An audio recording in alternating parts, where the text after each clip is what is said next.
অন্যদিকে গতকালই আমরা দেখেছি যে ২৬-এর আগে ব্রিগেড সমাবেশ বামেদের, যেখানে শ্রমিক, ক্ষেতমজুর, কৃষক এবং বস্তি ফেডারেশনের ডাকে বামেদের ব্রিগেড হয়। সেখান থেকে সিপিএম এর রাজ্য সম্পাদক মোহাম্মদ সেলিম একযোগে তৃণমূল, বিজেপি এবং আরএসএসকে এক সারিতে ফেলে আক্রমণ শানান। তিনি বলেন যে মমতা বন্দ্যোপাধ্যায়ের দয়ায় এই রাজ্যে ঘর বাঁধছে আরএসএস, বিজেপি। খেটে খাওয়া মানুষের ঐক্যে ফাটল ধরেছে।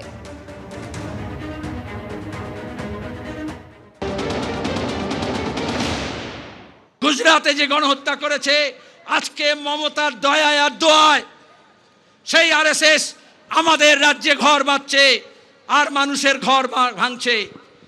রাজ্যের পুলিশ, তৃণমূল কংগ্রেস, রাজ্যের প্রশাসনের মুরদ নেই এই দাঙ্গাবাজদের আটকাবে। তার জন্য লাল ঝান্ডাকে মজবুত করতে হবে, ডান্ডাগুলোকে একটু মোটা করতে হবে। পাল্টা তৃণমূলের তরফ থেকে চন্দ্রিমা ভট্টাচার্য কি বলছেন শোনাবো। ওনারা নিজেরাই তো ওই আরএসএস, বিজেপির এদের পেছন ধরে আছেন, তাই জন্য এই ধরনের কথা বলছেন।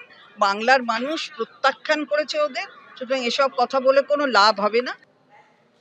গতকাল বামেদের ব্রিগেড সমাবেশ থেকে তৃণমূল, বিজেপি এবং আরএসএস কে একযোগে আক্রমণ করতে গিয়ে মোহাম্মদ সেলিমের মুখে উঠে এলো একাধিক ইস্যু, যেখানে ২৬,০০০ চাকরি বাতিল থেকে আরজিকর কাণ্ড কিছুই বাদ গেল না।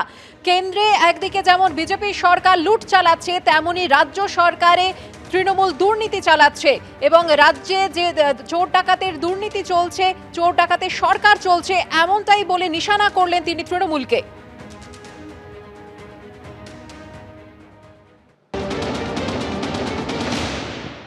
শিক্ষকের নিয়োগ হয়, সেখানে দুর্নীতির পাহাড়।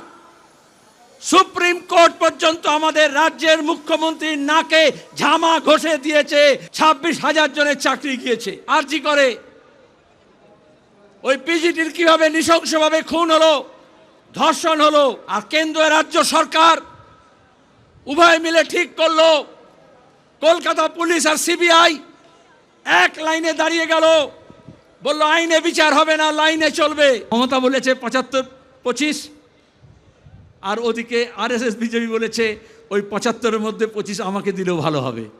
আর আজকে দাঁড়িয়ে মমতা কি বলছেন ইন্ডোর স্টেডিয়ামে? মোদি ভালো, অমিত শাহ খারাপ। লিখে রাখুন, ২০২৬-এ বলবে অমিত শাহ ভালো, যোগী খারাপ। সিপিএমও তো একসময় কংগ্রেসকে খারাপ বলতো, তারপরে তাদেরই কোলে উঠে দোল খেয়েছে। সিপিএম তো একসময় শিবসেনাকে সাম্প্রদায়িক শক্তি বলতো। মমতা বন্দ্যোপাধ্যায় কোনোদিনই বলেননি নরেন্দ্র মোদী ভালো, অমিত শাহ খারাপ, অমিত শাহ ভালো, নরেন্দ্র মোদী খারাপ। মমতা বন্দ্যোপাধ্যায় দেশের প্রধানমন্ত্রী হিসাবে নরেন্দ্র মোদীর কাছে কমপ্লেন করেছেন যে আপনি আপনার স্বরাষ্ট্রমন্ত্রীকে সামলান, কারণ সেই ব্যক্তি একটা রাজ্যের সুরক্ষা নিয়ে পর্যন্ত ছিনিমিনি খেলছে শুধুমাত্র নিজের রাজনৈতিক স্বার্থকে চরিতার্থ করতে।